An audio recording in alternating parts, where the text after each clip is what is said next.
ఎఫెసీయులకు రాసిన పత్రిక 6వ అధ్యాయం 11వ వచనంలో దేవుడు దేవుడిచ్చు సర్వాంగ కవచము ధరించుకొనుడి. ఎఫెసీయుల పత్రిక 6వ అధ్యాయం 11వ వచనం. దేవుడిచ్చు సర్వాంగ కవచం ధరించుడి. ఎఫెసీయులు 6వ అధ్యాయం 11వ వచనం. దేవుడిచ్చు సర్వాంగ కవచం ధరించుకొనుడి.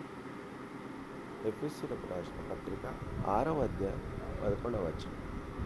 దేవుడిచ్చు సర్వాంగ కవచం ధరించుడి. దేవుడిచ్చు సర్వాంగ కవచం ధరించుడి. దేవుడిచ్చు సర్వాంగ కవచం ధరించుడి. ఎఫెసీయులు రాసిన పత్రిక 6వ అధ్యాయం 11వ వచనంలో దేవుడిచ్చు సర్వాంగ కవచం ధరించుడి.